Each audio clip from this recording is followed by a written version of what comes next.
Good morning, 6th standard. So today we have to start with the last topic of the chapter, that is there on page number 154, the atmosphere. Already I have discussed you the definition of atmosphere and the layers of atmosphere. So today I'll be showing you the percentage of gases which are around the earth's surface and the layers through the diagram. So let's revise the topic again which we have covered yesterday. So what do you mean by atmosphere? It's a air around the whole earth. It is called atmosphere. अर्थ के इर्द गिर्द जितनी भी air हैं that makes up atmosphere. So there is a thick blanket of air around the earth. हमारी अर्थ के आजू बाजू जितने भी एयर हैं they had made a thick blanket and they have covered around the earth. This helps us to breathe in and breathe out. Oxygen and carbon dioxide gases के बारे में तो आप लोगों ने सुना ही होगा. तो ये ऐसे ही और भी बहुत सारी गैसेस हैं. ये दो मेन गैसेस हैं जिसको हमें चाहिए होता है to breathe in and to breathe out. So the other gases which are also present in the atmosphere, they are hydrogen, nitrogen, argon, oxygen, vapors. These are also gases which are there in the atmosphere. So the layers of the, firstly I'll be showing you the different gases and their components. This diagram is there in your old book. पुरानी जो book आपकी थी उसमें आपको ये diagram मिल जाएगा. This is our earth and these are the percentage of the gases which are in the atmosphere. अगर आप देखेंगे तो सबसे ज़्यादा परसेंटेज नाइट्रोजन का है, दैट इज़ 78%. पूरे अर्थ पे जो सबसे ज़्यादा परसेंटेज है गैस का वो किसका है? नाइट्रोजन का. Then is 1% of carbon dioxide, argon, vapour and others. This is this. ये सारे के सारे गैसेस इतने परसेंट जो आपको ऑरेंज में दिख रहा है. And this 21% is oxygen which we require. So ये सारे गैसेस हैं जो एटमॉस्फेयर में इंक्लूडेड हैं और जो हमको चाहिए डायरेक्टली या फिर indirectly. Now the next topic was the layers of the atmosphere. This is also there in your old book which I just want to explain you. This is the layer of atmosphere. You have to make a diagram of this picture and you have to show it to me through WhatsApp. ये आप देखोगे ये हैं layers. ये हमारी अर्थ है. अर्थ के ऊपर जो फर्स्ट लेयर है that is called troposphere, where we are, where we exist. हम इस लेयर में रहते हैं ट्रोपोस्फेयर में, where plants are there, where hydrosphere is there, lithosphere is there, everything is there in troposphere. Stratosphere वो layer है जहाँ पे वो हमारे फर्स्ट पॉइंट है वो ट्रोपोस्फेयर के ऊपर है. सेकेंड है यहाँ पे जितने भी एयर हैं जैसे जेट स्ट्रीम्स हो गए, वेदर कंडीशंस हो गए, जो चेंजेस होते हैं जो हमें नहीं दिखते बट होते हैं, वो आपको कहाँ पे मिलेंगे? स्ट्रेटोस्फेयर में मिलेंगे. मेसोस्फेयर वो लेयर है जहाँ पे आपको मीटेरॉइड्स, एस्टेरॉइड्स, ये सारी चीज़ें आपको दिखेंगी. कॉमेट्स, मीटेरॉइड्स बर्न होते हैं, ये सारी चीज़ें आपको कहाँ पे मिलेगी? मेसोस्फेयर में.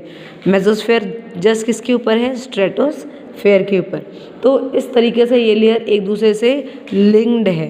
And the fourth one is thermosphere. It is also called as ionosphere. Why? Because यहाँ पे आयन पार्टिकल्स मिलते हैं जिससे आप सैटेलाइट में जितने भी सिग्नल्स ट्रांसमिट होते हैं वो इस लेयर में आपको मिलेंगे. सैटेलाइट से हमको इन्फॉर्मेशन मिलती है ना कि वेदर कैसा रहेगा.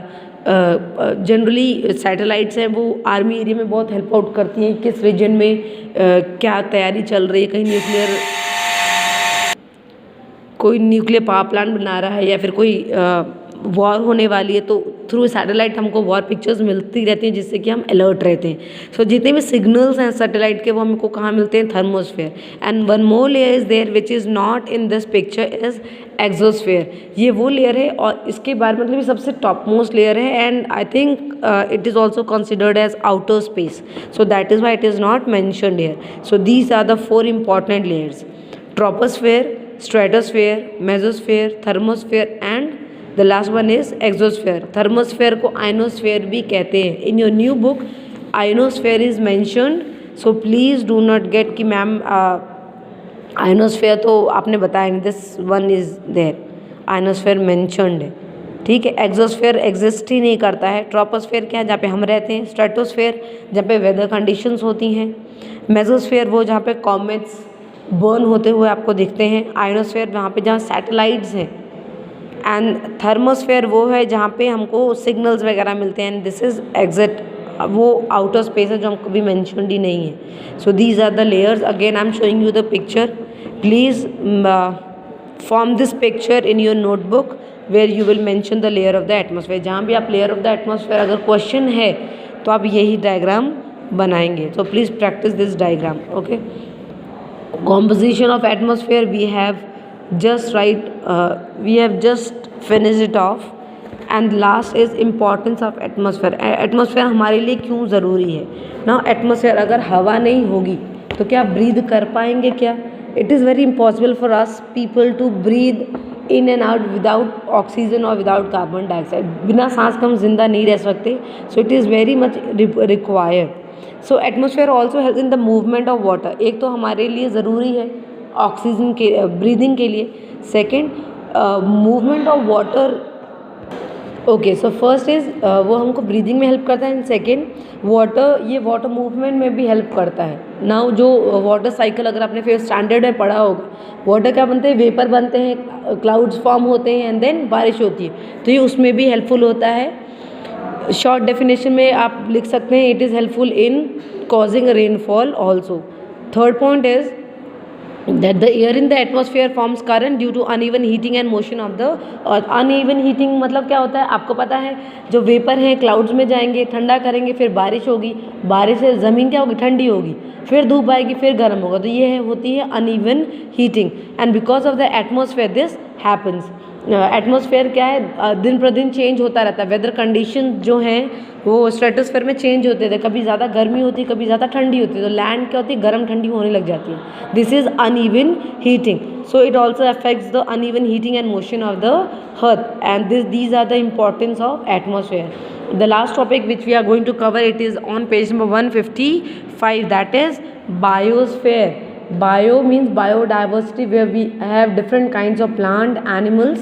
So जो बायोस्फेयर है, अगर हम उन तीनों चीज़ों को मिलाएं, atmosphere, lithosphere and hydrosphere, then it becomes the biosphere. This the diagram is there. Atmosphere air,